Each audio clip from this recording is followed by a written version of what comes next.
pengharapan. Bersukacita dalam pengharapan. Ini sebenarnya sulit. Orang dunia tidak bisa terima. Dunia nggak bisa terima. Coba perhatikan. Bersukacita dalam pengharapan. Pengharapan itu mengharapkan sesuatu. Gitu. Belum terima, tapi bersukacita. Ini sulit, teman-teman. Saya sangat percaya kalau ada firman seperti ini, kalau Tuhan bilang, bersukacitalah dalam pengharapan, Tuhan kita itu adalah Tuhan yang tidak pernah salah sedikit pun. Jadi kalau dia memberikan sesuatu, pasti kita bisa lakukan. Pasti kita bisa lakukan. Oleh sebab itu Tuhan kan memberikan penolong bagi kita, yaitu rohnya sendiri. Mungkin hari ini atau kemarin mungkin belum bisa, tetapi malam ini kita bisa. Berharap sesuatu, belum terima, tapi bersukacita. Terima kasih Pak Gito. Tadi udah kesaksiannya begitu. Tuhan ubah pelan-pelan. Masih sakit, iya. Tapi tetap berharap. Bahkan sukacita.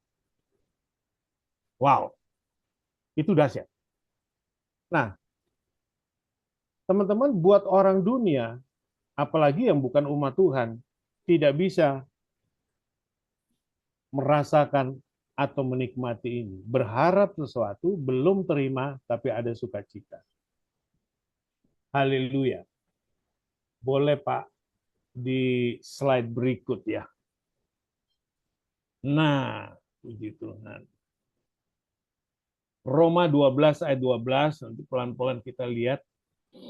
Bersukacitalah dalam pengharapan, koma, kita perhatikan tanda bacanya, koma. Sabarlah dalam kesesakan, koma lagi, dan bertekunlah dalam doa. Kita hormati firman Tuhan nggak pernah salah. Berarti di dalam Roma 12 ayat 12 ini ada 3 bagian. Bersukacitalah dalam pengharapan, ini menjadi tema, menjadi judul sharing kita malam hari ini. Tetapi juga ada yang kedua, yaitu sabarlah dalam kesesakan, yang kedua. Dan yang ketiga adalah bertekunlah dalam doa. Mari pelan-pelan kita nikmati firman ini. Saya sangat percaya Roh Kudus bekerja. Pada saat firman ini diberitakan, maka Roh Kudus akan mengkonklusikan firman ini sesuai dengan problem kita masing-masing. Haleluya. Sukacita itu muncul dari hati karena dia tahu kepada siapa dia berharap. Haleluya. Setuju ya teman-teman ya? Seseorang belum terima apa yang dia harapkan, tetapi dia sudah bisa bersukacita. Kok bisa dia bisa bersukacita? Yang pasti adalah karena dia tahu kepada siapa dia berharap. Kedaulatannya yang dia harapkan. Kita berharap kepada Yesus. Kita bisa bersukacita karena kita belum terima, tapi kita tahu bahwa Yesus itu berdaulat. Allah Trinitas kita itu berdaulat. Bapa, Anak, dan Roh itu berdaulat. Dia yang ciptakan bumi dan segala isinya. Dia ciptakan kita. Luar biasa. Semakin kita mengerti kedaulatan dan kebesaran Tuhan kita, yang kita berharap padanya, semakin kuat iman kita, semakin kita bersukacita. Itu orang dunia nggak bisa terima. Lu berharap sesuatu, Pak Gito misalnya. Lu belum sembuh, maaf Pak Gito. You belum sembuh. Berapa tahun you minta? Belum sembuh kan? Tapi kenapa Pak Gito berharap terus? Itu dahsyat, men. Because the Spirit of Jesus, Yesus kasih penolong yang ada di Pak Gito untuk tetap berharap. Karena waktunya itu otoritasnya Bapa di sorga. Haleluya. Malam ini Kristus mau memantapkan iman saudara dan saya. Haleluya. Supaya dunia boleh lihat. BR51 ini berharap tahun 23 masih begini-begini aja. Tapi kok mereka bersuka cita ya? Nah, itu dia tuh. Because of Jesus. Saya mau menjelaskan sesuatu tentang dampak terang Natal. Jadi begini, kita belum lama meninggal, masih bulan lalu ya Natal. Tetapi dampak Natal itu bisa menolong kita untuk mengerti kenapa orang bisa tetap berharap walaupun belum tiba tetapi tetap bersuka cita. Saudaraku kekasih, Natal. Saya mau mulai masuk di Natal. Saudara, tidak semua gereja loh merayakan Natal. Ada yang percaya bahwa Yesus lahir 25, ada yang nggak percaya, ada yang tidak merayakan Natal, ada yang merayakan. Itu bukan urusan kita. Tetapi saya mau jelaskan begini, teman-teman. Ada sesuatu yang pasti, secara bisa dibuktikan secara ilmu pasti, yaitu waktu yang dihitung mundur. Nah, saudaraku kekasih, kalau saudara lihat di ilmu perbintangan, memang pernah terjadi 3 planet besar. Haleluya. Saudaraku kekasih, ya boleh slide berikut. Ya, kita berhenti di sini. Ini tentang bersukacita dalam pengharapan. You lihat, ini gambaran we rejoice in hope. Keluarga, anak-anak Tuhan yang tetap bersukacita di dalam pengharapan mereka. Haleluya. Nah, next. Iya, slide berikut. Nah, saya mau bicara tentang planet ini ya. Pada satu waktu terjadi planet 3 planet besar itu pada satu titik. Itu bisa dihitung oleh ilmu perbintangan. Dan jatuhnya pada tanggal 25 Desember tahun Masehi. Nah, kita tidak usah berdebat apakah Yesus lahir tanggal 25 Desember atau tidak. Yang penting, teman-teman, yang saya mau bagikan adalah begini. Saudara sadar apa tidak? Kita ini setiap kali mau masuk tahun baru, tanggal 1 Januari, 7 hari sebelumnya, 1 minggu sebelumnya, kita merayakan Natal. Sesuatu yang kita bisa lihat, teman-teman. Setiap kali kita mau masuk tahun baru, di mana tahun, misalnya kita mau masuk tahun 23 ini dengan penuh tanda tanya, tanggal 1 Januari kita mau masuk tahun baru, 7 hari sebelum, angka 7 itu adalah angka sempurna bagi orang Yahudi.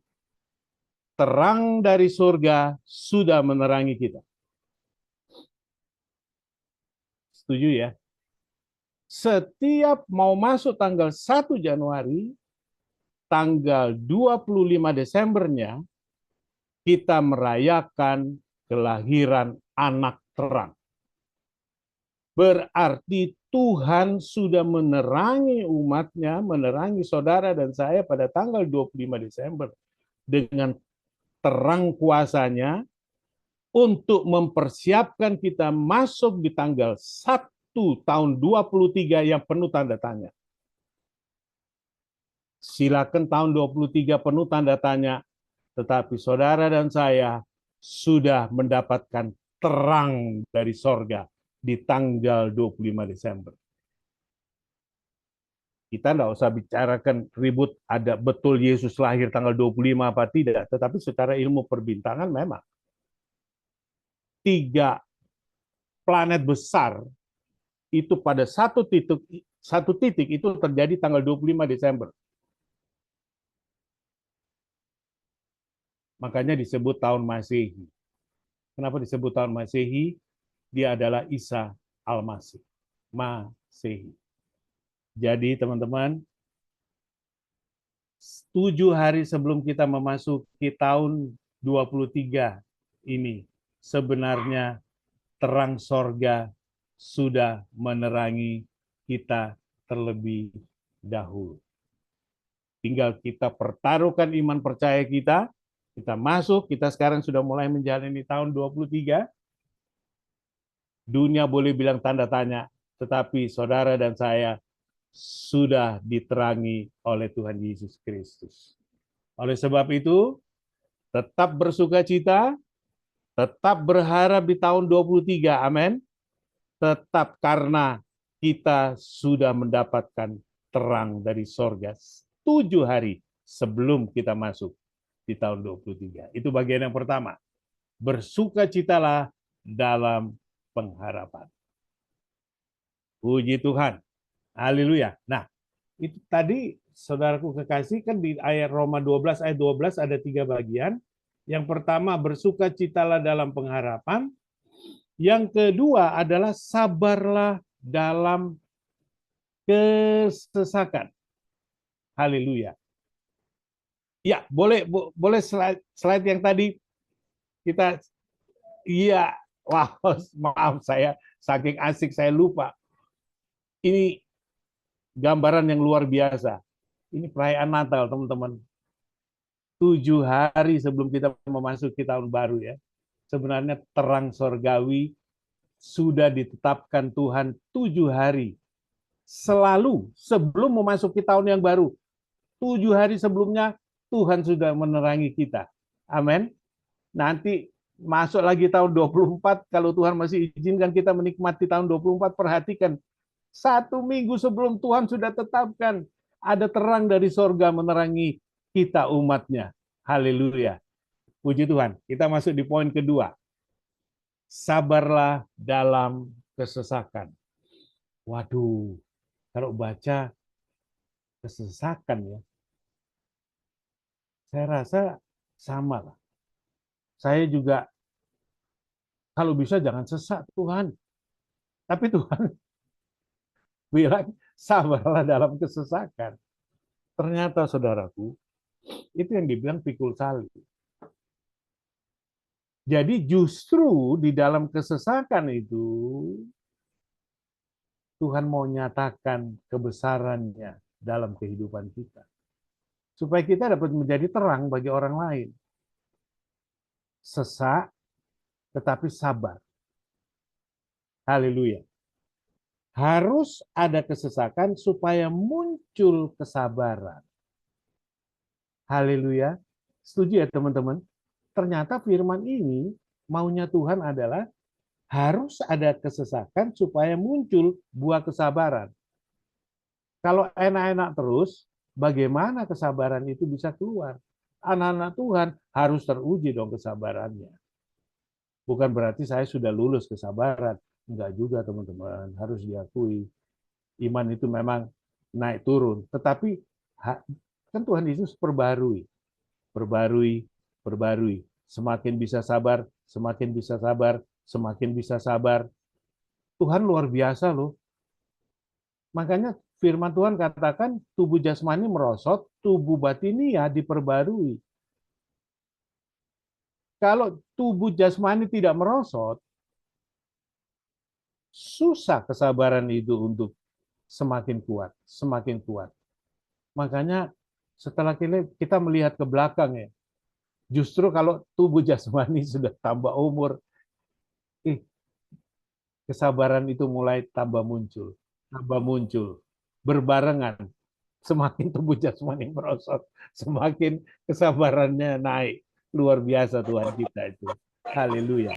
Nah, saudaraku kekasih, tentang kesesakan, sabarlah dalam kesesakan, saya mau angkat lagi satu kesaksian hidup daripada Yusuf Maria, ibu jasmani dari Tuhan Yesus. Begini teman-teman, kesaksian dari orang percaya it's okay, tetapi saya jauh lebih suka kesaksian yang ada di Alkitab. Karena dari Kejadian sampai Wahyu itu sebenarnya isinya adalah kesaksian hidup dari orang-orang yang sudah dipilih Tuhan dan kesaksian hidupnya sudah disensor oleh Roh Kudus boleh masuk di dalam Alkitab sehingga bisa menjadi panutan. Jadi kesaksian yang ada di dalam Alkitab itu adalah kesaksian yang sudah disensor oleh Roh Kudus. Nah, kenapa saya mau angkat Maria? Di Lukas 2 ayat 1 sampai ayat 7 saya ceritakan singkat ya. Saya bacakan bagi teman-teman. Lukas 2 ayat 1, pada waktu itu Kaisar Agustus mengeluarkan suatu perintah menyuruh mendaftarkan semua orang di seluruh dunia. Jadi pada tahun itu Kaisar Agustus mengeluarkan perintah untuk mendaftar semua orang di seluruh dunia. Di ayat 2 dijelaskan, inilah pendaftaran yang pertama. Alkitab mencatat. Pendaftaran yang pertama. Saya lanjutkan. Inilah pendaftaran yang pertama kali diadakan sewaktu Kirenius menjadi wali negeri Syria. Kalau saudara bisa buka di Alkitab, Lukas 2 ayat 3, saya bacakan selanjutnya. Maka pergilah semua orang mendaftarkan diri masing-masing di kotanya. Ayat 4, demikian juga Yusuf, ayah jasmani dari Tuhan Yesus, pergi dari kota Nazaret di Galilea ke Yudea, ke kota Daud yang bernama Bethlehem, karena ia berasal dari keluarga dan keturunan Daud. Ayat kelima, supaya didaftarkan bersama-sama dengan Maria tunangannya yang sedang mengandung. Itu di ayat 5. Ayat 6, ketika mereka di situ, tibalah waktunya bagi Maria untuk bersalin. Ayat 7, dan ia melahirkan seorang anak laki-laki, anaknya yang sulung, lalu dibungkusnya dengan lampin dan dibaringkannya di dalam palungan karena tidak ada tempat bagi mereka di rumah penginapan. Itulah bayi Yesus. Yesus. Yang kita bisa ambil hikmatnya begini teman-teman. Yusuf, tunangannya Maria hamil, tetapi disuruh Tuhan untuk berjalan, ini gambarnya, dari Nazaret yang di Galilea ke Yudea. Di situ ada Lukas 2 ayat 4. Demikian juga Yusuf dari kota Nazaret di Galilea ke Yudea. Dia ke kota Daud yang namanya Bethlehem. Oke. Saudaraku kekasih, jarak dari Nazaret ke Yudea itu kurang lebih 129 km. Bayangin. Maria belum menikah, harus menerima kehamilan. Orang Yahudi sangat keras, teman-teman.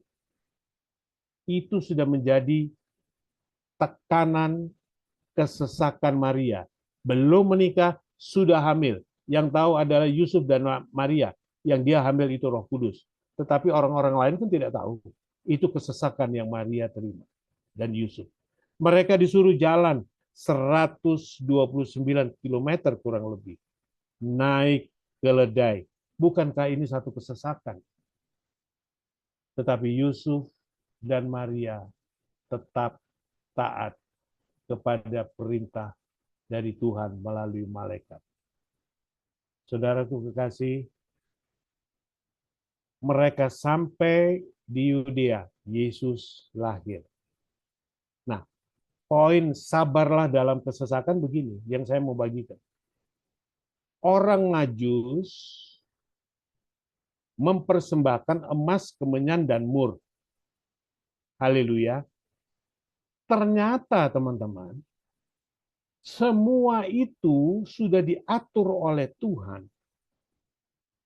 Bayangin, orang Majus datang ke Bethlehem, perjalanannya jauh, makan waktu lama.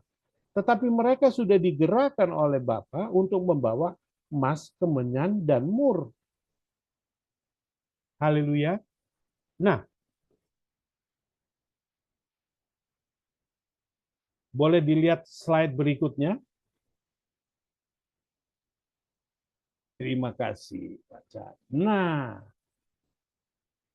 maka Matius 2 ayat 11, maka masuklah mereka orang Majus itu ke dalam rumah dan melihat, dan seterusnya orang Majus mempersembahkan emas, kemenyan, dan mur kepada bayi itu, diterima oleh Yusuf dan Maria. Ternyata teman-teman, emas, kemenyan, dan mur itu dipersiapkan karena dikatakan bahwa setelah itu Yusuf diperintahkan oleh malaikat untuk pergi ke Mesir karena bayi itu, bayi Yesus, mau dibunuh oleh Herodes. Bapa Surgawi menyuruh orang Majus mempersembahkan emas, kemenyan, dan mur untuk apa? Adanya di Matius 2 ayat 13.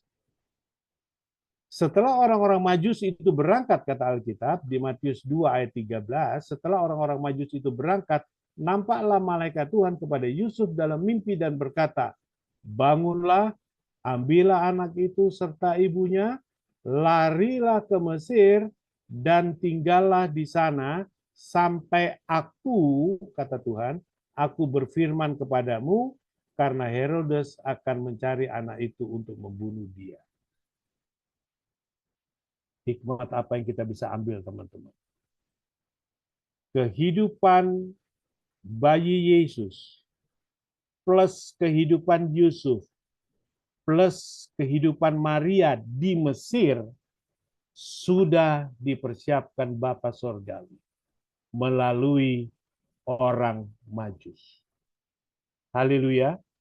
Bapa sudah tahu bahwa Yusuf, Maria, dan Yesus harus tinggal di Mesir. Biaya hidupnya dari mana?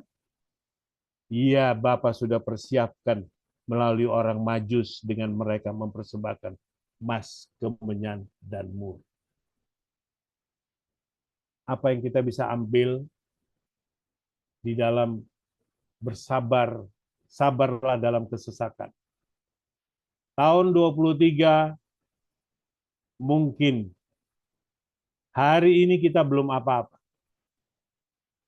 Ada pengharapan yang kita minta kepada Tuhan, kita tetap berharap. Tetaplah bersukacita. Kalau Bapa memelihara Yusuf, Maria, dan bayi Yesus untuk hidup di Mesir, Bapa kirimkan kebutuhan hidup melalui orang Majus, yaitu emas, kemenyan, dan mur. Berarti di tahun 23, saudara dan saya, BR51, Bapak sudah persiapkan untuk biaya hidup kita. Cukup. Bapa di sorga akan kirimkan orang-orang Majus dalam bentuk mungkin teman bisnis, mungkin siapa saja. Anda bekerja, Anda berbisnis, Tuhan yang akan memberkati kita semua. Saya full melayani, Tuhan juga akan pelihara saya. Teman-teman akan dipelihara. Mungkin hari ini belum kelihatan apa-apa, tetapi percayalah. Bapak sudah persiapkan kehidupan kita di tahun 23. Pasti cukup seperti Bapak pelihara Yusuf, Maria, dan Tuhan Yesus. Melalui emas, kemenyan, dan mur yang dikirim Bapa di sorga melalui orang Majus. Haleluya, itu poin yang kedua. Percaya saja teman-teman, tahun 23 Tuhan sudah mempersiapkan kehidupan kita. Asalkan kita tetap berseru dan berserah, percaya, tetap bersukacita. Walaupun masih sesehari ini, ada waktunya. Tidak selamanya.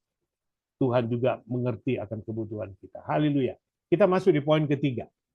Nah, poin ketiga adalah bertekunlah dalam doa. Haleluya. Saya rasa poin yang ketiga ini menjadi kunci keberhasilan kita. Sederhana kok.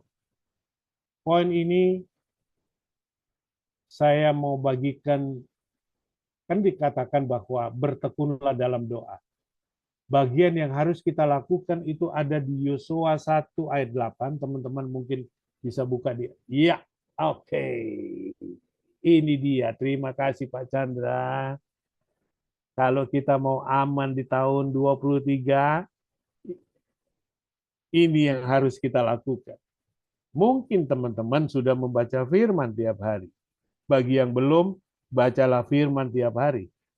Nah, Yosua 1 ayat 8 ini adalah firman Tuhan bagi Yosua sebelum bangsa Israel masuk di tanah Kanaan. Tuhan berpesan, janganlah engkau lupa memperkatakan kitab Taurat ini, tetapi renungkanlah itu siang dan malam. Kalau boleh diterjemahkan BR 51, Komsel malam hari ini Tuhan bilang buat setiap kita, jangan lupa membaca firman dan renungkan firman siang dan malam. Sederhananya begitu teman-teman. Untuk masuk di tahun 2023 ini, untuk menjalani. Nah, selanjutnya kita lihat firman itu katakan. Kalau kita baca firman, kenapa Tuhan suruh kita baca firman? Supaya engkau bertindak hati-hati sesuai dengan segala yang tertulis di dalamnya. Haleluya. Saya menyampaikan firman ini bukan berarti saya sudah lebih daripada saudara. Tidak. Saya juga harus melakukan firman ini. Supaya saya bertindak hati-hati sesuai dengan segala yang tertulis di dalamnya. Artinya, supaya kita di tahun 23 berjalan hati-hati sesuai dengan firman. Kurang lebih begitu, teman-teman. Makanya kita harus baca firman tiap hari, bahkan siang dan malam. Kalau siang dan malam mungkin baca pertama pada saat ada matahari. Baca kedua pada saat sudah tidak ada matahari. Kita punya takaran beda-beda. Ada yang kuat baca 15 pasal, ada yang 10 pasal, ada yang 5 pasal, ada yang mungkin satu perikop. Terserah. Tanya sama Tuhan. Yang penting lakukan firman ini, teman-teman. Baca firman siang dan malam. Saya sangat percaya, karena ini bukan kataku, tetapi kata firman. Supaya di tahun 23, kita semua bertindak hati-hati sesuai dengan yang tertulis di dalamnya. Itu satu yang kita dapat kalau kita baca firman.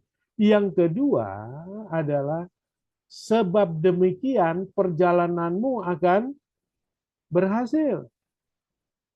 Kalau kita baca firman siang dan malam, maka BR 51 kata firman, perjalanan hidup saudara dan saya di tahun 23 akan berhasil. Yang buat kita berhasil siapa? Tuhan. Ini firman-Nya. Dan yang ketiga adalah, selain kita berhasil dan engkau akan beruntung. Saya kepingin mengajak lebih baik kita jadi anak kecil di hadapan Tuhan. Iya Tuhan, aku mau baca firman siang dan malam. Aku percaya Engkau yang memberikan kekuatan kepadaku untuk membaca firman dan merenungkan firman-Mu siang dan malam, maka aku percaya di tahun 2023, perjalanan hidupku, aku akan bertindak hati-hati sesuai dengan kebenaran firman-Mu, satu. Kedua, Tuhan akan membuat aku berhasil, dan Tuhan akan membuat aku beruntung. Haleluya. BR 51, ada berkat Tuhan luar biasa. Haleluya. Kita tetap bersuka cita di dalam pengharapan kita, satu. Kedua, kalau masih ada kesesakan, bersabar saja. Dan yang ketiga, lakukan perintah Tuhan. Bertekun dalam doa, baca firman siang, dan malam. Saya pikir Roh Kudus akan menjelaskan lebih detail, bahkan Roh Kudus akan memberikan kekuatan kepada kita untuk melakukan firman. Saya mau berdoa bagi kita semua. Bapa di sorga, ubahkan dan terus perbaharui kami semua.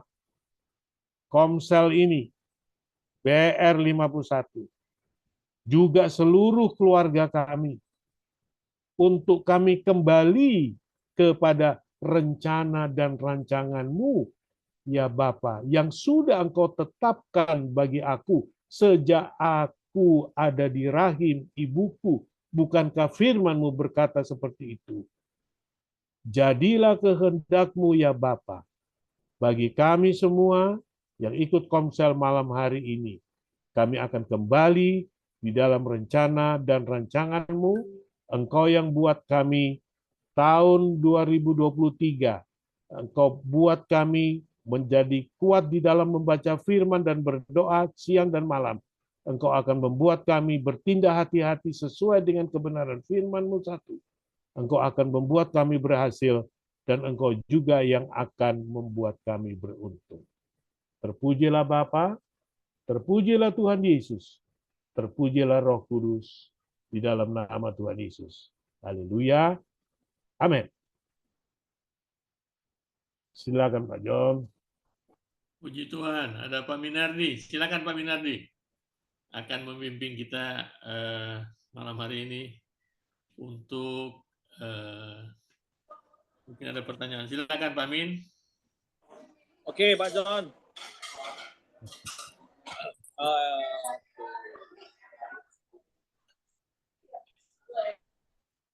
Masih ada acara makan malam ya?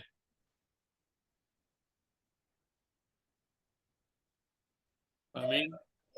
Pak John, aku sisi Pak John. Ya. Ya, Pak John. Pak Min Oke. untuk pimpin acara, silakan. Oke. Di sini agak berisik.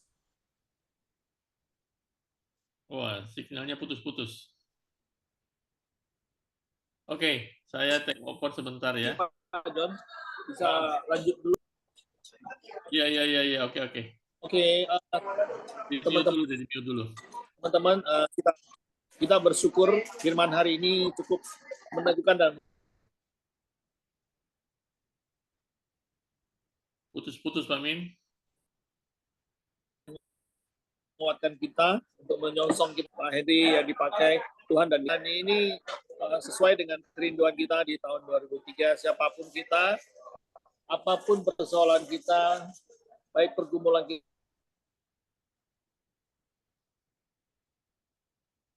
Pak Min, signalnya kurang bagus Pak Min. Oke, saya take over dalam keluarga, di dalam apapun persoalan kita, kita dapatkan. Oke.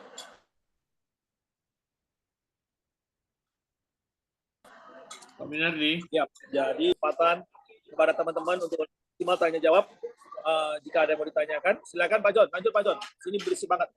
Iya. Di mute dulu deh. Pak Min, signal Anda juga kurang bagus ya. Oke, teman-teman, ada yang ingin meneguhkan atau ingin melakukan pertanyaan ke Pak Henry? Silakan, ada Pak Hengki ini. Silakan Pak Hengki. Ada pertanyaan? Atau Pak Gito, Pak Esra ada juga ikut malam hari ini. Silakan. Pak Lintong, any question? Nggak ada pertanyaan, Pak. Barangkali nanti refleksi teologi saja gitu. Iya. Itu apa saya lihat itu mau sorry nggak jadi. Apa namanya saling membangun, menguatkan luar biasa. Saling kita menguatkan satu sama lain. Jadi apa namanya? Saling submit ya satu sama yang lain gitu loh. Puji Tuhan. Ya. Oke. Ada Pak Hengki?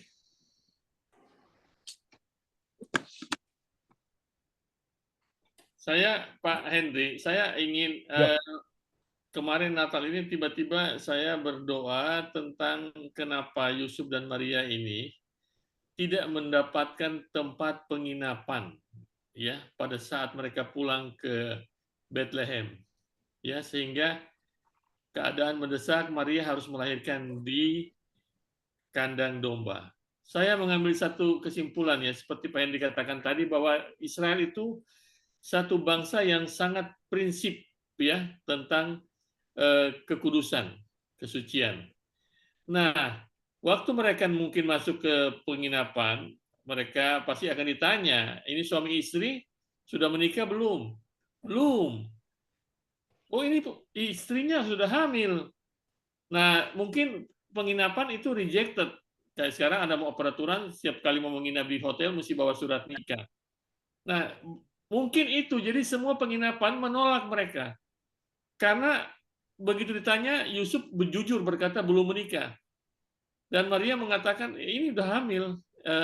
Orang pemilik penginapan tanya, ini udah hamil, bagaimana belum menikah? Dan mereka tidak mau melanggar kekudusan, jadi mereka ditolak terus di setiap penginapan.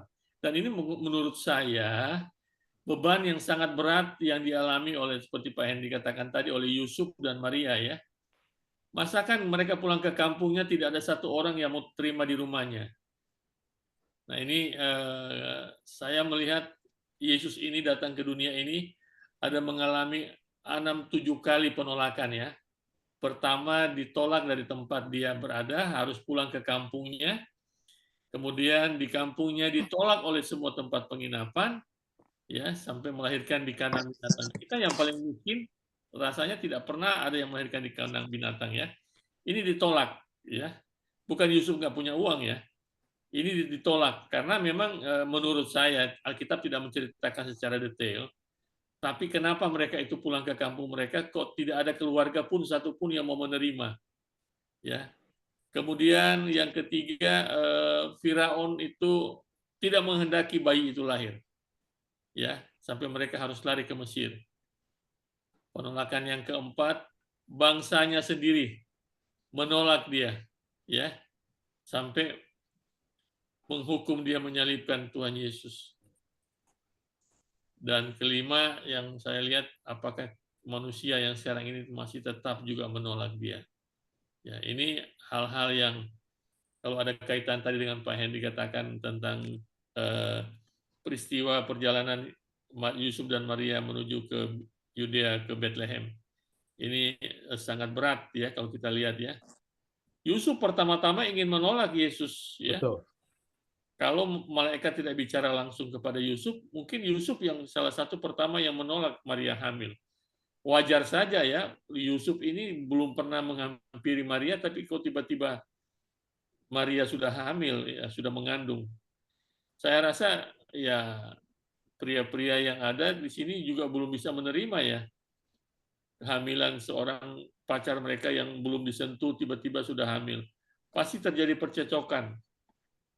Tapi kita berterima kasih bahwa kemudian Allah dengan begitu kasihnya menyerahkan anaknya untuk saudara dan saya dan memberikan janji untuk menyertai kita sampai kesudahan alam.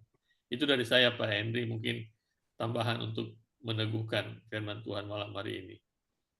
Silakan ada yang lain teman-teman yang mau meneguhkan atau bersaksi. Pak Tio Budi. Iya, Pak John. Ya, Pak. Yusuf punya rencana menceraikan Maria tunangannya. Iya, diam-diam ya. Iya, kita bisa mengerti, Pak. Tapi waktu malaikat ngomong sama Yusuf, menjelaskan bahwa dia hamil karena Roh Kudus, Yusuf taat. Artinya, rencana manusia, kita mau rencana apa, mungkin bisa gagal. Tetapi rencana Allah terhadap kita tidak akan gagal. Amin. Kita harus pegang itu. Kemudian Alkitab mencatat bahwa itu perhitungan sampai mereka harus ke Yudea itu pertama loh Pak. Pada waktu di Lukas 2 ayat 1, pada waktu itu Kaisar Agustus mengeluarkan suatu perintah menyuruh mendaftarkan semua orang di seluruh dunia. Ayat kedua, inilah pendaftaran yang pertama kali diadakan sewaktu Kirenius menjadi wali negeri Syria. Itu semua Tuhan yang bekerja, Pak. Ya. Kalau enggak, Pak, betul Pak John, Roh Kudus mulai pimpin. Betapa menderitanya Yusuf mau terima Maria. Mereka pasti dicerca, Pak. Waduh, orang Yahudi hamil di luar nikah. Waduh, Tuhan tahu, Pak. Nah, satu lagi yang saya bagikan. Kalau Kaisar Agustus itu berarti ketetapan pemerintah, kan, Pak. Kalau kita terjemahkan sekarang. Teman-teman yang berbisnis, mungkin ada ketetapan pemerintah yang mungkin membuat kita, waduh, bisnis gua ada ketetapan baru pemerintah seperti ini ya. Nah, kita lihat, Kaisar Agustus itu. Tenang saja. Tetap taat. Kalau ada di dalam bisnismu kena ada peraturan pemerintah yang baru, tetap taat saja. Karena itu semua Tuhan yang tentukan. Makanya Tuhan bilang, presiden itu kan Tuhan yang pilih sebenarnya. Nggak kelihatan, Pak. Secara fisik. Tapi semua Tuhan bekerja. Apalagi bagi kita umatnya, Tuhan kontrol kita, Pak. Pasti, Pak. Pak John punya rencana yang dulu kita orang ngomong-ngomong. Pak, mungkin sampai sekarang belum. Tuhan punya waktu yang terbaik, Pak. Amin. Haleluya. Begitu. Teman-teman, mungkin ada, saya yakin, Fernando mungkin mau sharing sesuatu. Pasti firman ini bicara tentang konteks kehidupanmu juga. Silakan Fernando. Yes. Thank you Pak John, Pak Hendri. Luar biasa Pak firman hari ini Pak ya. Jadi saya dapatkan di 3 poin penting ini Pak ya, Pak Hendri. Luar biasa. Jadi pertama itu kita harus bersukacita dalam pengharapan Pak ya. Saya benar-benar teguhkan tadi Pak ya. Pak Hendri sampaikan bahwa karena kita tuh tahu kepada siapa kita berharap Pak ya. Itu hanya kepada Yesus. Yesus itu kan maha berdaulat Pak. Dan Yesus pasti tahu semua yang terbaik buat kita Pak ya, anak-anaknya. Amin. Yang kedua itu saya dapatkan sabarlah dalam kesesakan Pak ya. Luar biasa yang Pak Hendri ambil dari Alkitab itu sering kita dengar juga Pak ceritanya Pak ya. Bahwa si Yusuf dan Maria itu di perjalanan 129 kilo Pak ya. Itu sangat jauh ya Pak. Terus juga itu merupakan suatu kesesakan ya Pak Hendri. Tapi di dalam kesesakan itulah Tuhan itu menguatkan kita Pak ya. Jadi kita bisa sabar Pak ya. Sabar dalam kesesakan. Sehingga Tuhan itu akan cukupkan, Tuhan akan membantu setiap kebutuhan kita, Pak ya. Buktinya bahwa Yusuf dan Maria itu di ini Pak ya, ada emas, kemenyan dan mur itu Pak. Tuhan siapkan semuanya Pak ya. Ya sesuai tadi Pak Andri sampaikan. Terus juga yang ketiga itu yang terpenting Pak ya, bertekunlah dalam doa. Seperti yang tadi Pak Andri sampaikan di Yosua 1:8 Pak ya. Maka buahnya itu kita akan berhasil dan akan beruntung.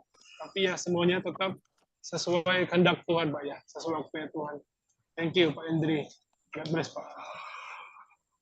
Ya, kalau saya tambahkan sedikit ya, bahwa perjalanan 129 kilo itu Jakarta Cirebon ya, itu jalan kaki ya, siang dan malam.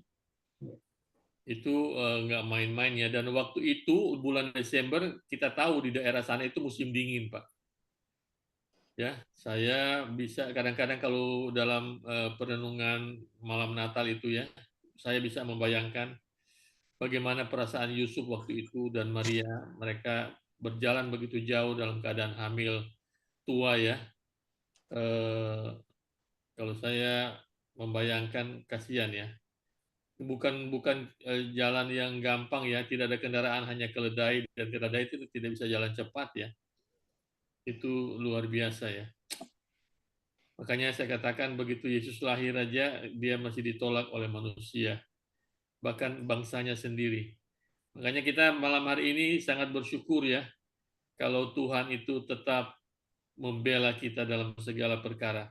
Amin. Nah, itulah dia kasih Bapa yang sangat luar biasa. Silakan ada yang mau bertanya, Pak Gito? Pak Richard, ada Pak Hengki, masih ada. Ya, nggak ada, Pak John. Cuman saya mungkin ada dapat sesuatu hal ya tadi. Ini off cap nggak apa-apa ya, soalnya signalnya jelek saya punya di Iya, sini iya, ya. iya. Nggak Soalnya di apa-apa. lantai 11 saya. Ini saya mendapat sesuatu hal, memang sih dalam pengharapan memang kita tetap optimis ya menjalani kehidupan ini ya. Jadi kita ada optimis untuk menjalani kehidupan ini karena pengharapan itu ya. Jadi salah satu hal yang saya dapatkan itu memang. Lalu pengharapan menjadikan hidup penuh damai itu pasti ya. Ada sukacita, itu penting banget. Karena di Roma 15 ayat 13 saya ingat benar, semoga Allah sumber pengharapan memenuhi kamu dengan segala sukacita dan damai sejahtera dalam iman kamu. Supaya kekuatan Roh Kudus kamu berlimpah-limpah dalam pengharapan. Nah, jika kita mau menyelesaikan tujuan kita sendiri nih ya, perlu adalah memulai dengan semangat. Nah, ini penting banget. Karena kalau kita nggak semangat kayak saya ini, nggak semangat ini ya, dalam mempunyai pengharapan di Roma 2 ayat 5 kalau salah ya. Roma 2 ayat 5 kalau salah. Itu memang ya salah satu hal ya turun lah ya. Imun saya turun, berat badan saya turun, segala macam. Ya saya puji Tuhan berat badan saya 82, dokter suruh turun-turun nggak bisa turun nih. Jadi tetap 82, 81. Padahal kita udah kurangin makannya, udah jaga, tetap aja nggak bisa turun ya. Ya itu karena saya masih punya semangat untuk hidup ya lebih panjang dan Amin. terus jalan bersama Tuhan. Karena biarpun apapun, saya pun menjalani sampai hari ini pun saya tidak merasakan sakit apapun ya. Jadi Tuhan memberikan saya kekuatan ya. Jadi banyak sekali firman-firman Tuhan mau pujian penyembahan yang saya lakukan tiap pagi. Saya masih bangun jam 4 tetap ya, biarpun saya nggak masuk Zoom biar 51, saya tetap melakukan hal ini, terus saya konsisten.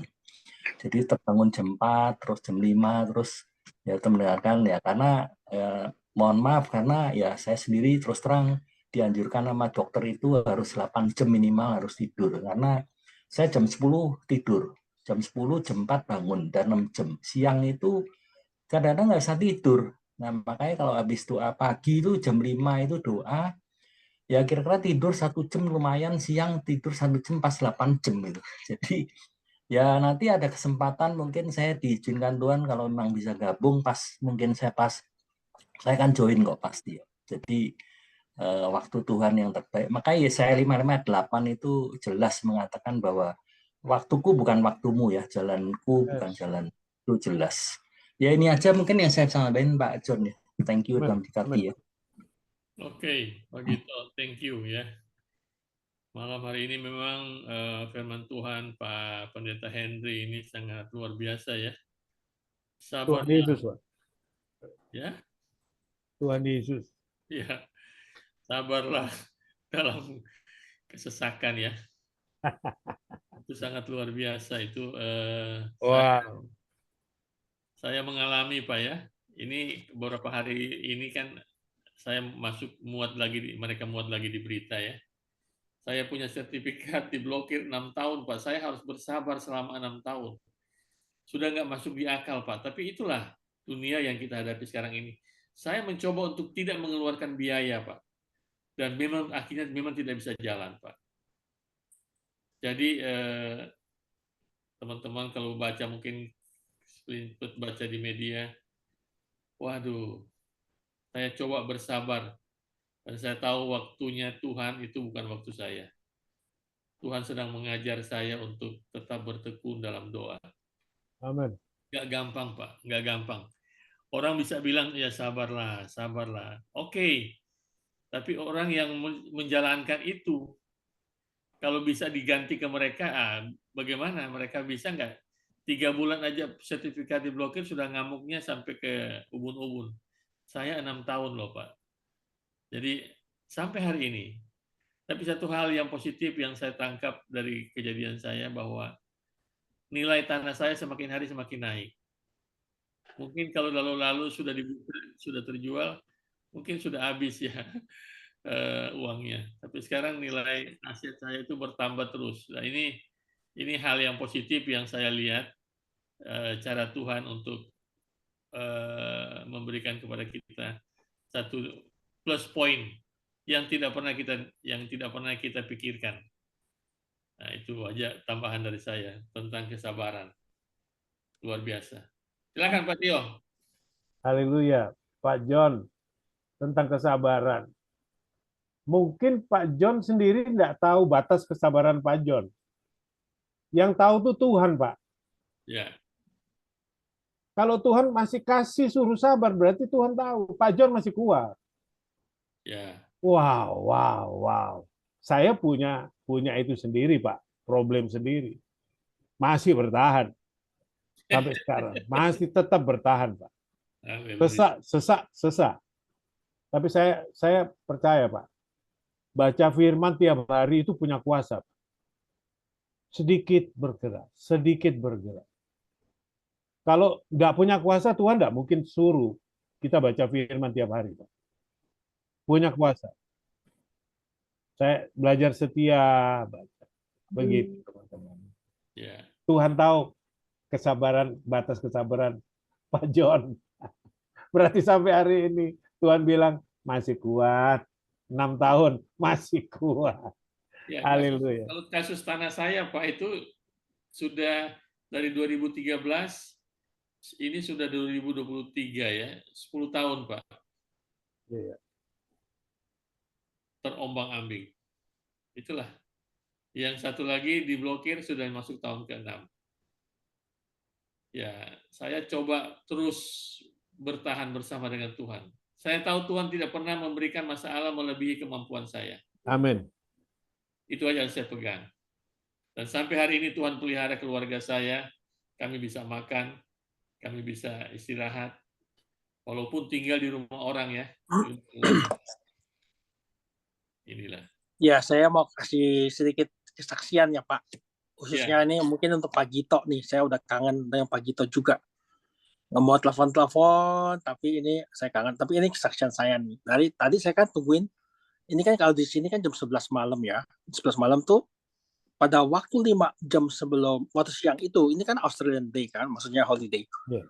Nah ini 5 jam sebelum jam 11 itu kan siang-siang panas ya, panas. Jadi udah gitu aku tuh ada satu lagi, kita nggak makan keluar, jadi makan di dalam, jadi masak sendiri ya. Jadi maksudnya kok keset ya, minum teh keset. Ini keset kenapa ya? Ada apa ini ya? Terus panas-panas. Nah, aku tuh kalau devotionnya tuh biasanya pagi-pagi jam 3, jam 4 pagi, atau misalnya pagi-pagi jam 6, jam 7 ya. Kalau udah siang panas tuh nggak bisa baca Alkitab. Susah, atau buku itu.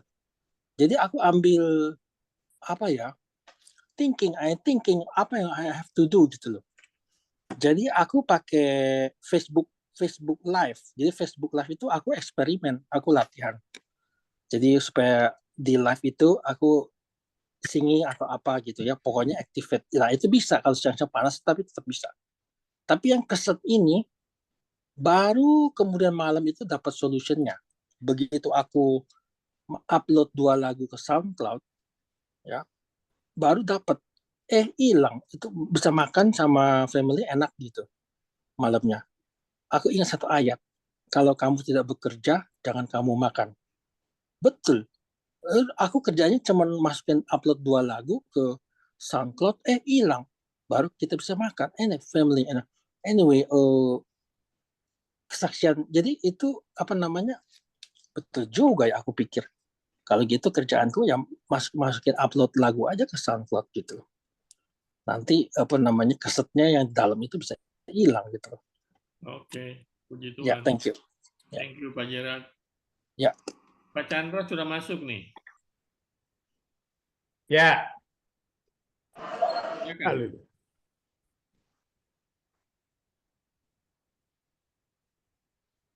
Nggak komplit Pak John. Ya, jangan begitu. Itu jawaban yang meringankan itu. Aduh, sorry ya, saya agak telat tadi barusan selesai meeting. So, ya, tapi saya menyimak tadi ya dari penjelasan Pak Henry, luar biasa. 3 hal itu ya, semuanya ada di dalam Roma 12 tadi ya, 12 ayat 12 itu tadi ya. Bersukacita dalam pengharapan, sabar dalam kesesakan, dan bertekun dalam doa. Ini yang kedua ini yang menurut saya yang agak susah. Ya, bersabar dalam kesesakan itu nggak semua gampang. bersukacita dalam pengharapan. Kalau kita ada pengharapan, kita lebih gampang bersukacita. Itu wajar. Tapi yang kedua ini, yang sabar dalam kesesakan dan bertekun dalam doa. Ini menurut saya yang kedua itu agak harus lebih mempunyai banyak effort ya.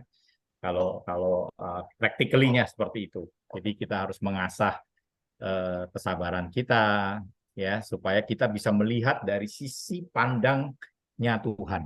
Ya tadi Pak Henry katakan itu contohnya adalah waktu ketika Maria dan Yusuf. Saya setuju sekali, nggak gampang situasi seperti itu. Mereka dihadapkan pada sesuatu yang semuanya baru buat mereka, ya. Dan hari ini yang modern aja orang lahir di luar nikah, kalau adatnya sangat totok segala macam ya, itu pun agak sulit gitu kan. Jadi orang masih sembunyi-sembunyi. Tapi kalau itu pada saat itu apalagi gitu ya, yang mungkin kejadiannya sangat-sangat susah gitu ya. Nah, kita harus memposisikan kalau dalam kesesakan. Nah, di ayat 12 ini dikatakan sabar ya. Nah, sabar apakah kita bisa? Ya, kita bisa kalau kita percaya bahwa Tuhan akan memberikan kita kekuatan. Saya rasa firman-Nya sangat jelas karena di ayat itu satu-satu diurai tadi oleh Pak Henry juga ya. Jadi yang kita harus lakukan adalah kita action sekarang teman-teman. Ya, kita action. Gimana caranya kita bisa bersukacita dalam pengharapan?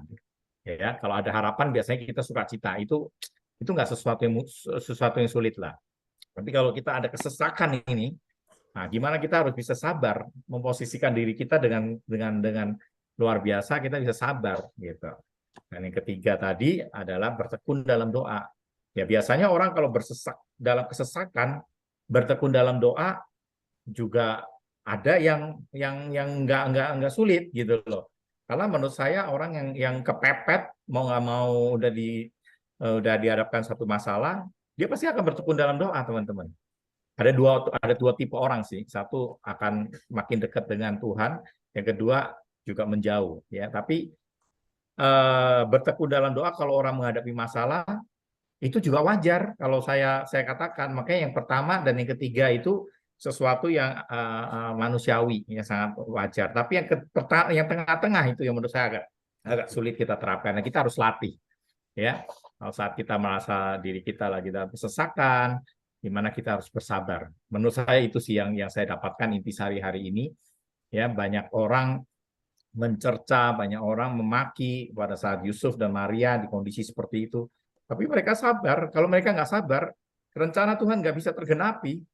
Gitu kan? Ini mereka percaya ini adalah kehendak Tuhan, ini ada di dalam rencana Tuhan. Sip, jalanin gitu kan. Tadi Pak John juga saksikan bagaimana beliau menjalani itu. Apakah itu mudah? Enggak, saya rasakan. Pak Gito tadi sharing juga gitu kan. Apakah itu susah? Pasti susah gitu kan. Apakah itu sesak? Pasti sesak. Tapi dia bersabar bahwa ini memang ini merupakan satu rencana Tuhan. Itu Pak John, itu dulu. Coba saya menggarisbawahi yang poin kedua. Menurut saya penting sekali. Thank you. Ada Pak Tio. Ini udah nggak sabar. Ayo silakan Pak Tio. Enggak lah. Ya, hanya menindaklanjuti apa yang Pak Chandra bilang itu, poin kedua kan. Tapi memang hari ini firman-Nya luar biasa ya, maksudnya mengingatkan kita kembali 3 poin itu supaya kita tetap bersukacita dalam pengharapan, sekalipun yang tadi udah dijelasin tuh, sekalipun mungkin belum jelas, tapi karena kita tahu kepada siapa kita berharap, kita tetap bersukacita. Nah, poin 2 juga tuh yang memang enak tuh untuk dibahas, bersabar dalam kesesakan. Artinya kita bertahan dalam kesesakan gitu kan. Dan firman Tuhan hari ini ingetin kita kan, ayo apapun kondisi kita, tekanan dalam hidup kita, penderitaan dalam hidup kita, siksaan dalam hidup kita, ayo kita bersabar. Cuman memang yang mungkin saya garis bawahi adalah kata kesesakan itu sih. Mungkin ini pemikiran dari saya. Kata kesesakan itu yang memang kita harus garis bawahi. Kesesakan itu karena apa ya kan? Nah, itu dia, itu juga harus kita, kalau bicara tadi Maria dan Yusuf kan memang jelas mereka mengalami penderitaan, mereka mengalami kesesakan karena di posisi mereka sedang melaksanakan misi Tuhan, ya kan, sedang menggenapi rencana Tuhan, itu jelas mereka harus, kalau bahasa sekarang, mereka ada bayar harga di situ, mereka harus pikul salib di situ, mereka harus sangkal diri di situ. Nah, tapi kalau kita yang sekarang hari-hari ini, kita mungkin ini bahan perenungan saya juga secara pribadi, kesesakan yang saya alami ini, saya harus evaluasi diri saya harus jujur sama diri saya harus introspeksi dengan diri saya. Ini saya menindaklanjuti. Saya harus introspeksi diri saya. Kenapa kesesakan ini terjadi, ya kan, dalam hidup saya? Kenapa penderitaan ini terjadi dalam hidup saya, gitu kan? Enggak serta-merta. Apakah benar waktu saya menderita, saya mengalami siksaan, mengalami tekanan? Apakah benar karena memang saya sedang melaksanakan misi Tuhan seperti Yusuf dan Maria, atau waktu kita atau mungkin waktu kita mengalami kesesakan atau penderitaan karena memang dosa-dosa kita, kan, misalnya seperti apa, seperti Daud, ya, Daud kehilangan si anaknya yang dilahirkan sama si Betseba, kan, atau karena, nah itu yang harus jadi perenungan kita malam ini, artinya gitu. Buat saya pribadi, ya, yang saya tangkap itu, ini semakin membuat saya semakin apa ya, melek, artinya oh ya nih ke depan saya harus lebih evaluasi diri saya harus lebih introspeksi diri saya, yang terjadi dalam hidup saya, apakah itu memang misi dari Tuhan, kita sedangkan menjalankan misi dari Tuhan, ataukah memang ini ternyata ada kedagingan kita, ada keinginan kita, ada motivasi yang salah, ada kemauan kita yang ternyata melebihi kekuatan kita, bisa kan kita mengalami penderitaan, mengalami kesesakan karena keinginan kita yang melewati batas kemampuan kita, kan, banyak seperti itu, kan. Contoh misalnya, kan, pengen punya mobil atau pengen punya rumah, mobil lah, taruhlah, padahal mau ngredit, gitu kan, bagus gak kredit, bagus, tapi ternyata kalau income-nya nggak cukup, dipaksain mungkin DP punya, tapi ternyata pas mau bayar angsuran nggak bisa. Nah, itu kan akhirnya kita jadi susah sendiri, jadi menderita sendiri. Nah, itu hal-hal seperti itu. Nah, itu kan bicara kita waktu kita menderita nggak bisa bayar cicilan mobil, nggak bisa bayar cicilan motor, nggak bisa bayar cicilan rumah, apakah itu memang Allah turut bekerja di situ? Kan itu kan perlu kita review ulang kembali, kita perlu introspeksi diri kembali, apakah itu betul kesalahan apa di situ ada Tuhan bekerja, atau memang ini karena memang keinginan kita, kemauan kita. Itu sih yang saya dapatkan, yang saya garis bawahi, oh ternyata betul, ya, bersabar dalam kesesakan itu harus, karena memang itu kan firman Tuhan yang katakan. Cuman memang di sini yang harus kita lebih jelas lagi, kesesakan yang terjadi dalam hidup kita itu karena apa? Itu yang menjadi concern saya malam ini. Thank you, Om John. Oke, thank you. Pak Lintong, ini ada tambahan nggak kira-kira, Pak? Ya, ini sharing aja refleksi teologisnya. Terima kasih Pendeta Henry Manoputi yang sudah memberikan kita firman Tuhan, yang memberikan, memang ini yang dihadapi oleh anak-anak Tuhan, ya, dalam seluruh pergumulan kehidupan, dalam seluruh tantangan. Kita harus selalu bersyukur, selalu bersukacita, dan selalu mengandalkan Tuhan. Nah, memang yang menjadi persoalan, kita bisa sabar, terutama di dalam kesesakan. Dan apakah kita bisa rajin berdoa, memohon pertolongan Tuhan di dalam seluruh pergumulan kehidupan kita. Ini barangkali yang menjadi masalah. Kenapa demikian? Sebenarnya dalam firman Tuhan juga disebutkan, apalagi kalau kita lihat di firman Tuhan dari Filipi 4 ayat 4 itu kan disebutkan, bersukacitalah senantiasa, bersukacitalah di dalam Tuhan. Jadi dalam segala hal kita harus bersukacita, di dalam kemalangan sekalipun, di dalam penyakit penderitaan sekalipun kita harus bersukacita. Cuman itu kan gampang diucapkan, mungkin bisa dipahami, tapi sulit melaksanakan. Nah, bagaimana kita bisa mengikuti, melaksanakan firman Tuhan yang merupakan panduan kehidupan kita? Ya. Ini yang menjadi tantangan bagi kita semua. Nah, di sinilah tadi Pak Chandra sudah menjelaskan bahwa kita harus tekun berdoa. Ya. Dan kita harus mengenal Tuhan, mengenal Allah itu dengan baik. Bahwa tidak pernah dia meninggalkan kita dalam hal apapun. Amin. Dia hadir dalam setiap pergumulan kehidupan kita. Karena di balik semua penderitaan itu ada ujian, ada kesetiaan. Kita diharapkan sabar dan upahnya tadi seperti yang digambarkan oleh Pendeta Henry, kita akan menjadi orang yang bersukacita, orang yang beruntung, dan orang yang akan diberkati dalam kehidupan kita.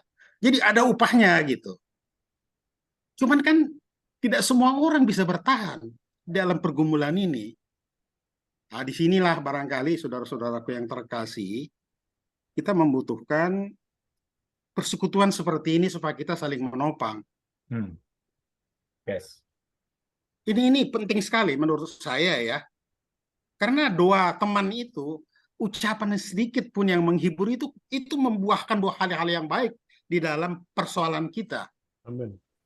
Apalagi kalau mereka berdoa untuk kita, wah terima kasih Tuhan ada yang berdoa untuk saya. Jadi disinilah salah satu di samping hal-hal tadi kita saling berdoa, kita saling menguatkan dan kita saling mendukung dan terutama kita saling mengasihi. Barangkali disinilah inti daripada kehadiran kita sebagai anak Tuhan di dalam persekutuan Bible study atau persekutuan seperti ini, kita saling menguatkan dan saling mengingatkan. Nah, yang menjadi persoalan barangkali tadi, sabar. Sabar itu bahasa yang mudah barangkali dipahami, tapi sulit dilaksanakan. Siapakah contoh teladan yang sabar, yang menjadi teladan kita di Alkitab? Ya, kalau kita lihat ya banyak sebenarnya, tapi yang paling sabar dalam kehidupannya ya hanya Tuhan Yesus Kristus. Apakah kita bisa sabar seperti beliau?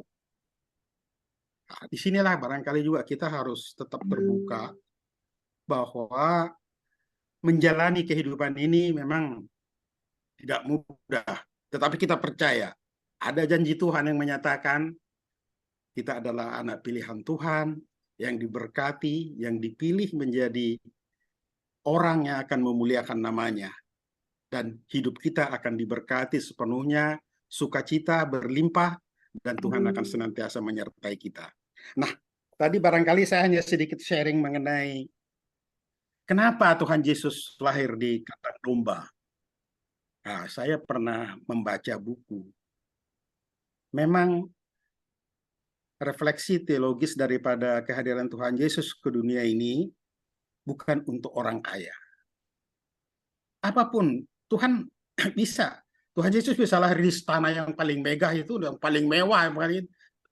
Tapi Allah Bapa justru merencanakan supaya Tuhan Yesus lahir di tempat orang miskin, orang yang dilupakan, dan dia lahir dari keluarga yang sederhana gitu.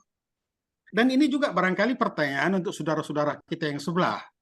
Kalau saya berdiskusi dengan mereka, mereka tertawa. Kenapa Tuhan kalian itu begitu? Saya bilang, ya memang agama Kristen itu lahir untuk orang miskin, saya bilang. Agama Kristen lahir itu untuk orang-orang yang tertindas, orang yang terlupakan. Dan kalau kita melihat refleksi atau buku bacaan di dalam kitab Perjanjian Baru, orang Kristen yang pertama itu adalah keturunan budak. Keturunan yang disingkirkan, yang dicari, yang mau dibunuh sama orang Romawi. Dan begitulah memang lahirnya kita sebagai orang Kristen. Dan di dalam ibadah kita juga disebutkan, ibadah sejati adalah kalau kita menolong orang yang miskin dan orang yang tertindas. Barangkali ini refleksi saya, Pak Henry, saudara-saudaraku yang terkasih. Shalom, selamat malam. Haleluya. Pak Chandra. Yes. Iya, saya boleh tambahkan sedikit, Pak Chandra. Maaf. Ya, silakan. Ini Pak Lintong, terima kasih. Selama Pak bicara, saya dapat sesuatu. Selama tadi juga Pak Tio, Budi bicara, saya dapatkan sesuatu. Buat saya, mungkin bisa buat teman-teman. Satu hal yang perlu, yang paling penting adalah masing-masing tanya kepada Tuhan, panggilanku ini apa sih? Temukan itu. Kalau Amin, kita amin. ketemu panggilan kita, maka kesesakan kita itu tidak sia-sia. Tapi kita kalau belum ketemu panggilan kita, nabrak kiri, nabrak kanan, waduh, sesaknya itu nggak enak gitu loh. Tapi Amin. kita seperti tadi Pak Tio bilang, Yusuf sama Maria tahu panggilannya. Nah, berarti kita tanya Tuhan. Close dengan Tuhan. Di mana kita bisa tahu? Renungkan Taurat siang dan malam. Baca firman. Baca firman dengan Tuhan, itu sebenarnya kita berdua dengan Tuhan. Karena Yesus itu adalah firman yang hidup. Jadi kalau kita ada waktu, kita tinggalkan sesaat. Kita berdua dengan firman, itu kita berdua dengan Yesus. Tidak apa-apa. Tuhan, tolong Tuhan. Panggilanku ini apa Tuhan? Tuhan sangat bahagia. Tuhan akan kasih tahu. Gitu. Nah, pada saat kita menjalankan panggilan kita, kemudian ada kesesakan, itu kayaknya sesak tapi bisa sabar. Karena kita on the track. Kita sudah di panggilan kita. Yang sulit adalah kalau belum ketemu panggilan, dan pasti si jahat pengen supaya kita tidak di dalam panggilan Tuhan kepada kita. Begitu. Itu yang saya dapat justru saat tadi Pak Tio ngomong, Pak Lincoln ngomong, wah iya. Kalau saya sekarang, terima kasih Tuhan. Aku udah mulai ngerti panggilanku. Teman-teman tanya sama Tuhan, panggilannya apa? Nanti pekerjaan dan apa yang Tuhan kasih itu sesuai dengan panggilan. Karena kita kan kerajaan, Pak. Kita tidak bisa pilih, Pak. Taat. Panggilan kita apa? Iya Tuhan. Gitu. Itu yang aku dapat. Justru aku diberkati malam hari ini dari sharing tadi dari Pak Lintang. Terima kasih. Pak Tio Budi tadi bicara soal itu. Tadi Pak Budi ngomong Yusuf Maria tahu panggilannya. Itu jawaban buat saya. Kita mesti tahu panggilan kita. Kalau belum tahu, tanya Tuhan. Kalau sudah ketemu panggilan, waduh. Yesus juga ada sedikit nggak sabar menurut saya. Waktu dia ngomong sama murid-murid, berapa lama lagi aku mesti jelasin kepada kalian? Gitu loh. Karena Yesus juga di real, dia 100% manusia. Artinya ada sedikit, wajar gitu loh. Tapi Yesus sudah tahu panggilannya dia. Begitu. Jadi teman-teman, temukan panggilan masing-masing ya. Tanya Tuhan ya. Haleluya. Tuhan Yesus berkati. Ya Pak Henry, sedikit itu mengenai panggilan. Saya lupa di ayat apa itu di dalam Alkitab Perjanjian Baru. Tapi saya kira itu di surat Paulus ya. Yang mengatakan setiap kita ini sebetulnya diberikan Tuhan karunia, paling sedikit satu. Kita diberkati dengan karunia. Setiap anak Tuhan yang lahir ini ada karunia. Dan ada yang satu, ada yang dua. Tapi itu tadi, temukanlah karunia. Temukanlah itu yang Bapak sebutkan tadi itu.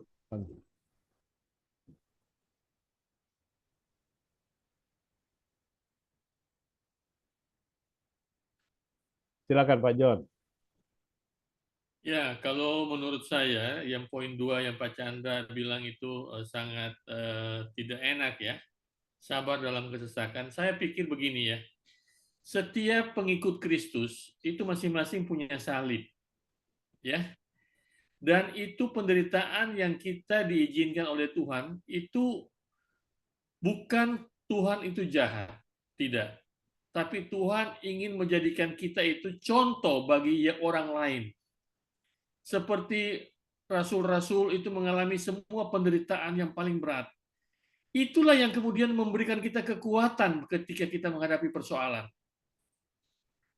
Saya katakan saya diizinkan Tuhan masuk ke dalam penjara, kemudian mengalami segala macam ya aset-aset hilang dirampas negara sampai rumah tinggal saya harus keluar dari rumah tinggal sendiri ya, walaupun sertifikat ada di saya. Tapi itu kejahatan peradilan yang terjadi dengan saya. Saya coba untuk belajar mengerti dan kemudian saya satu persatu Roh Kudus mengingatkan, kamu diizinkan ini terjadi seperti dengan Ayub, seperti dengan Yusuf. tujuannya supaya satu hari nanti kamu akan menguatkan orang-orang yang mengalami hal seperti ini. Dan sekarang terjadi orang-orang yang bermasalah, yang menghadapi penjara, mereka datang ke saya tanya, bagaimana Pak John di penjara? Saya bilang biasa aja, santai aja. Bagaimana perasaan Pak John bisa menjalani hukuman divonis 20 tahun? Saya bilang saya santai aja. Saya percaya bahwa Tuhan tidak pernah salah dalam kehidupan saya. Tuhan tidak memberikan ujian melebihi kemampuan saya. Dan buktinya saya walaupun divonis 20 tahun hanya menjalani 8 tahun lebih. Dan ini saya berterima kasih kepada Tuhan. Akhirnya saya menjadi contoh hidup.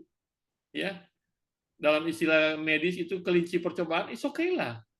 Wong dokternya Tuhan kok. Saya dibikin semacam itu nggak masalah buat saya. Saya pikir saya bisa kemudian menolong orang. Kalau saya tidak pernah punya pengalaman di penjara, mungkin bagaimana saya bisa bercerita kepada orang-orang lain. Kalau saudara belum pernah mengalami penyakit kanker, seperti yang Pak Gito alami, bagaimana Pak Gito bisa cerita tentang penyakit kanker dan bisa menolong Anda menghadapi sakit yang sama? Tentunya melalui pengalaman penderitaan Paulus, dimasukin penjara, sampai banyak hamba Tuhan sekarang ini yang dimasukin penjara, mereka kuat. Karena ada contoh Paulus. Ada pengharapan dalam kesesakan. Kita harus sabar. Jadi Tuhan itu tidak melakukan segala sesuatu tanpa ada tujuan. Itu aja prinsipnya. Tuhan melakukan segala sesuatu dengan tujuan, dengan maksud kita harus menjadi contoh yang hidup. Saksi-saksi hidup di akhir zaman ini. Dan saya katakan apapun yang Tuhan buat itu baik buat saya. Buktinya malam ini saya masih okay, ya kan? Ada tempat tidur, ada makan, ya. Imlek ini makan, kulkas penuh. Tuhan berkati. Amin. Walaupun urusan saya belum beres, tapi tidak pernah berkekurangan. Itulah Tuhan. Amin. Janjinya ya dan amin. Whatever saudara sedang menghadapi apa, tapi saya mengatakan malam hari ini, pengharapanku hanya Yesus saja. Amin. Ya, saya suka dengan apa yang dikatakan Pak Henry ya mengenai panggilan tuh. Tadi saya itu kan ini loh, apa namanya, inovatif ya. Kita kalau lagi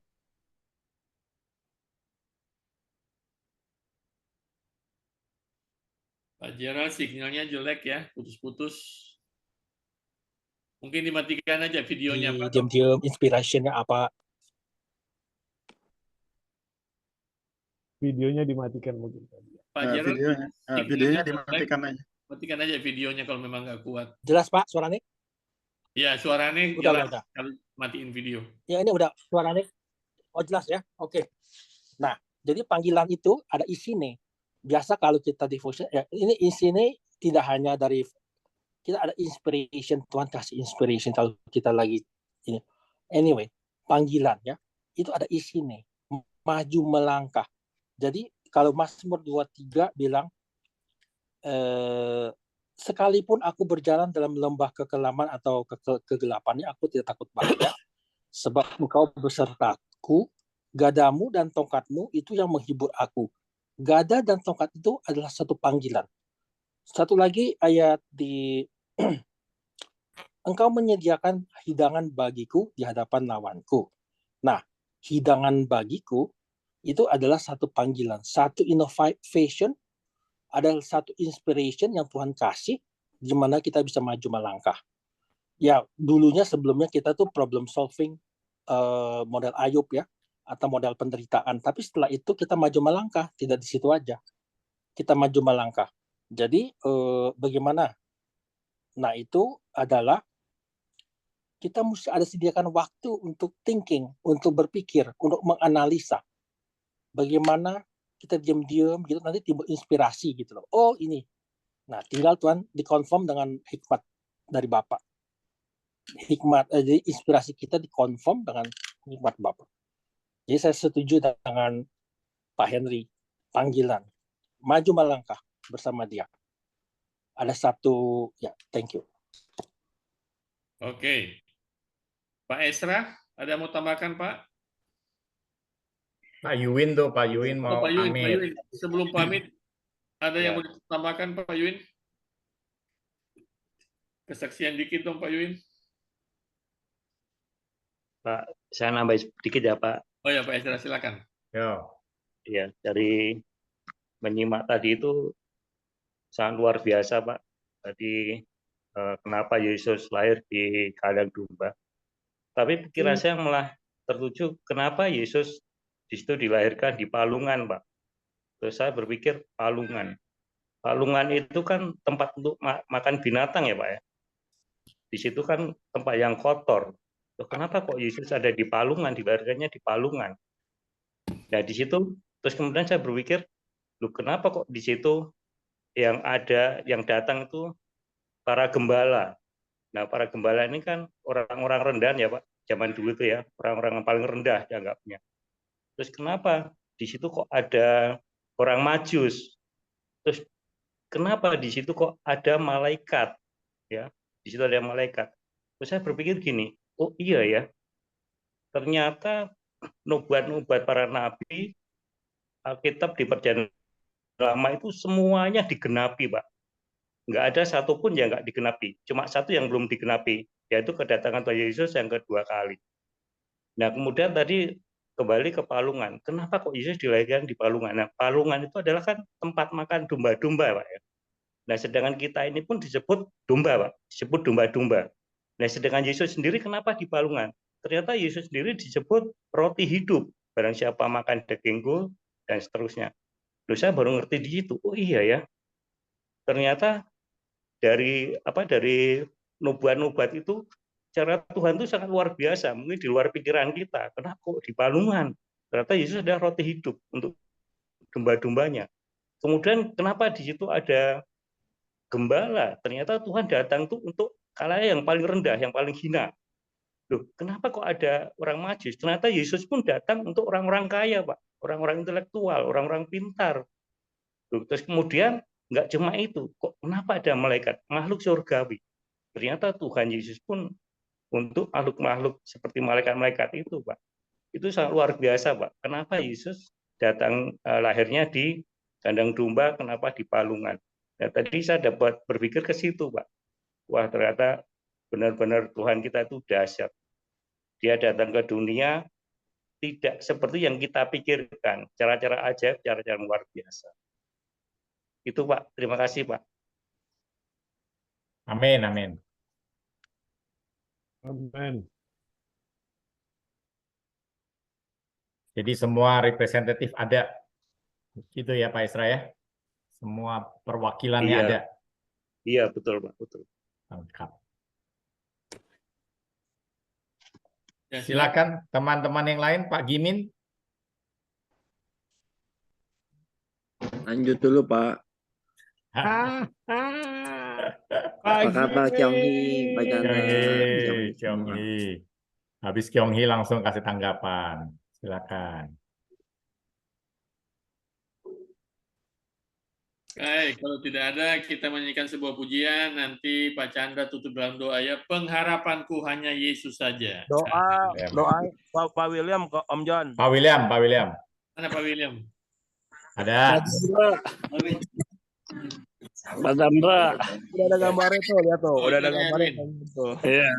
Di sini tuh. Pak William, apa kabar? Pak Henry, selamat malam. Sudah lama nggak ketemu nih. Pak Erwin, selamat malam. Ya, selamat malam semua. Asik. Dulu ya. Mantap. Ya, Eki, luar biasa ya. Mau tambahin dikit sesuai temanya aja, saya mah nggak kemana-mana. Bersukacita lah dalam pengharapan ya. Ini kata-kata ini nggak bisa semua orang bisa terima, apalagi orang dunia. Coba bayangin orang dunia habis ditipu dibilang lah senang bersukacita aja lah. Ada nggak kita digampar, lu gila lu ya, gua lagi gituin seperti itu kan. Nah, karena ini adanya di firman Tuhan, berarti untuk anak-anak Tuhan, orang yang percaya gitu ya. Kenapa kata-kata ini? Kalau kita lihat ya Alkitab, ada bersukacitalah itu ada 37 kali diucapkan di Perjanjian Lama dan Perjanjian Baru. Ya. Nah, Kenapa saya katakan bahwa bersukacitalah itu adalah untuk orang-orang percaya. Jadi Paulus katakan 2 kali, dia katakan bahwa bersukacitalah dalam Tuhan. Nah, kalau kita sebut bersukacitalah dalam Tuhan, berarti ada kuasanya, ya, ada Tuhan yang menopang kita gitu ya. Bersukacita adalah lawan kata dari kecemasan, ketakutan, ya, terus kesesakan, pokoknya segala yang tidak baik, produknya iblis, supaya kita tidak damai sejahtera dan sebagainya. Nah, kata-kata bersukacita ini ada kekuatan yang baru buat kita semua gitu, kekuatan yang baru supaya kita sebagai anak Tuhan tidak patah semangat, tidak frustasi, tidak kecewa sama Tuhan, tapi justru harus bangkit lagi gitu ya. Nah, kenapa tadi saya bilang ada kekuatan baru?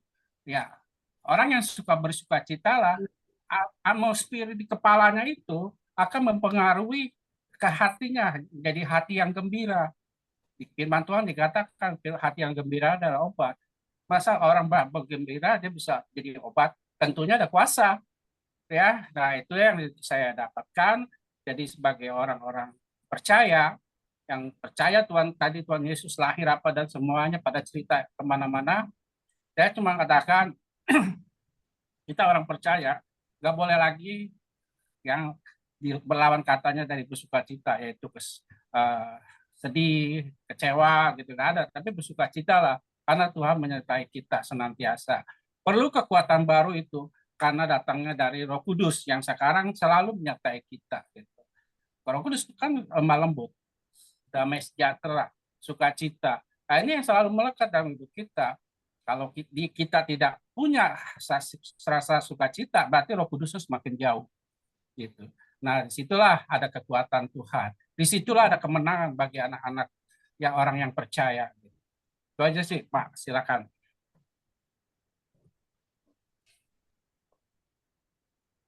Oke. Sudah, Pak John? Ya. Udah? Udah. Oke, kita akan tutup sampai menyanyikan sebuah pujian. Pengharapanku hanya Yesus saja. Nah, itu. Pengharapan hanya Yesus saja, yang mati atas Golgota. Dia gembala jiwaku yang sungguh, Yesus dia harapan. Yesus harapan jiwa, Yesus pelembah dosa, yang bos dan kesenangan, Yesus dia harapan.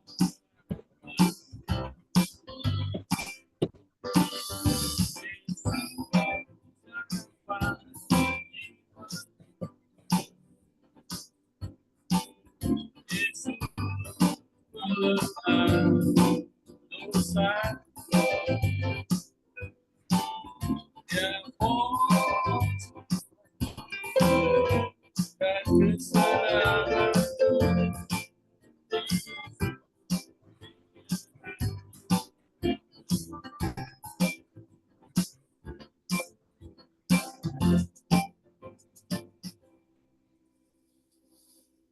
haleluya. Terima kasih buat Pak Henry, Pendeta Henry Monoputi. Selamat melayani terus, tetap semangat.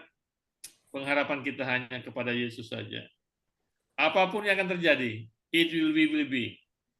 Jesus is number one. Ya, Pak Lintong, terima kasih banyak. Pak Chandra. Doa penutup, Pak.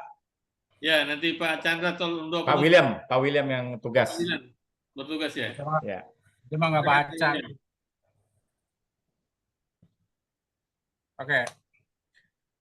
Bapa Surgawi Thank you, yang Lord. berada dalam kerajaan surga. Ya Allah yang agung, Allah yang mulia. Segala puji, Amen. segala hormat hanya bagi kemuliaan-Mu saja ya Bapa. Engkau yang kami sembah dalam nama Tuhan Yesus dan Roh Kudus. Engkau selalu yang menyertai hidup kami sampai saat. Engkau yang selalu menopang hidup kami. Amin. Engkau selalu memberi kekuatan kepada kami untuk selalu bersuka cita dalam kehidupan kami. Haleluya. Terpujilah nama-Mu Bapa. Bersukacitalah senantiasa di dalam kehidupan kami, dalam kehidupan teman-teman kami semua, Tuhan. Pada malam hari ini, Tuhan, kami juga bersyukur dan mengucap terima kasih atas pertemuan kompak tegar pada malam hari ini, Tuhan. Kami percaya, kami imani bahwa Engkau ada di tengah-tengah kami. Kehadiran-Mu tanpa dibatasi oleh ruang dan waktu. Engkau ada di hati kami, di pikiran kami semuanya. Amin. Sukacita selalu kami panjatkan padamu Tuhan. Begitu pula firman Tuhan yang disampaikan oleh pendeta Pak Hendy Tuhan. Kami percaya ini adalah pesan daripadamu Tuhan. Untuk kami terima Tuhan. Firman-Mu ini biar merema tertanam di dalam kehidupan kami. Untuk kami bagikan lagi kepada orang lain. Menjadi berkat, memberitakan kebenaran Injil-Mu. Memberitakan keselamatan daripadamu Tuhan. Karena kami percaya apa yang sudah disampaikan oleh firman-Mu itu yang keluar dari mulutnya tidak akan kembali kepada Tuhan dengan sia-sia, tetapi akan menentangkan apa yang Tuhan kehendaki dan akan berhasil dalam apa yang Tuhan usahakan kepada kami. Terima kasih Tuhan semuanya itu. Buat teman-teman yang sudah hadir, berkatilah kehidupannya, rumah tangganya, pekerjaannya, usahanya dalam nama Yesus berlimpah-limpah. Begitu pula teman-teman kami yang tidak hadir, biarlah minggu depan mau hadir, mau bersekutu denganmu Tuhan untuk lebih bisa membangun manusia roh kami lagi Tuhan. Terima kasih ya Tuhan Yesus, terima kasih. Kami akhiri kompak pada malam ini Tuhan. Sambil mengucap syukur bahwa semuanya itu kami kembalikan atas kasih karunia-Mu yang besar dalam kehidupan kami Tuhan. Terima kasih Bapak Surgawi, terima kasih Tuhan Yesus, terima kasih untuk semua yang melayani, yang sudah dari awal pertengahan hingga akhirnya Tuhan. Terima kasih Tuhan Yesus, terima kasih. Segala puji hanya bagi kemuliaan-Mu Tuhan. Haleluya. Amin. Amin. Amin. Saya minta waktu sebentar ya teman-teman yang Amin. Thank you Pak Henry buat firman-Nya, buat pelayanan. Teman-teman semua mendukung acara Komsel malam kita hari ini. Terima kasih Pak Linton, terima kasih Pak Henry, terima kasih ya. Thank you semuanya. Ya. Pak Henry, sukses. Pak Chandra bisa. Iya, Pak William nggak kelihatan mukanya. Oh iya deh. Ada dua. Kelihatan stikernya doang. Ayo lihat tadi kok nggak gerak-gerak nih stikernya nih. Gue pikir dia nyimak dong, nggak begini aja terus. Kali yang nyimak terus Pak Gimin. Iya, saya pikir dari tadi dia udah di situ pasang poster tapi nggak gerak-gerak. Oh, kayak patung. Pikir gini terus nih anak nyimak banget, bener kan? Iya. Iya, nggak ada stiker. Ya Pak John mau ngomong tuh Pak John, sebentar. Begini, kita kan rencana mau pindah waktu hari Komsel ya. Hari Rabu. Hari Rabu. Nah, hari Rabu ini Pak Erwin, Pak William, mereka itu tidak bisa ada Komsel on-site. Nah, sebaiknya kalau gitu kita jangan tabrak hari ini. Kalau bisa, kalau misalkan ini, bagaimana kalau kita ke Jumat? Jumat saya nggak bisa. Jumat saya nggak bisa. Barengan sama Pak Yugo kali Pak yang siang. Pak Yugo kan siang. Iya, takutnya kan ada orang bukan ada komsel lagi. Takutnya udah ada titik jemu Pak. Kalau hari yang sama gitu. Ya, lagian Jumat Pak Yugo pasti akan ke komselnya gereja Cornerstone. Karena itu bertabrakan dengan komsel saya sama yang di gereja Singapura. Kalau Selasa? Selasa waktu itu kenapa ya Selasa ya? Selasa saya nggak apa-apa sih, saya bisa. Tapi kan Selasa mau ketemu SPK ini. takutnya kan? Ya, betul, SPK. Terus waktu itu juga pakai linknya Pak Tirto. Terus karena dipakai SPK, lari ke hari berikutnya pakai linknya Pak Yugo, gitu Pak. Link Zoom-nya. Ya, yang terbaik aja lah. Kalau saya bisa, saya ikut kayak malam ini. Ya. Hari Rabu jam berapa Pak William? Malam jam 7 sampai jam 9. Sama ya, bentrok jamnya ya. Bentrok, iya. Nggak apa-apa lah, salah satu juga nggak apa-apa. Iya, Komsel, yang sana juga Komsel, sini juga Komsel, sama aja lah. iya. Nanti kalau sempat aja join. Bro, kita sudah umumkan tadi kepada banyak teman-teman. Ya, makanya. Ya, jangan ini sementara Rabu malam jalanin dulu lah. Oke. Ya. Ya. Oke.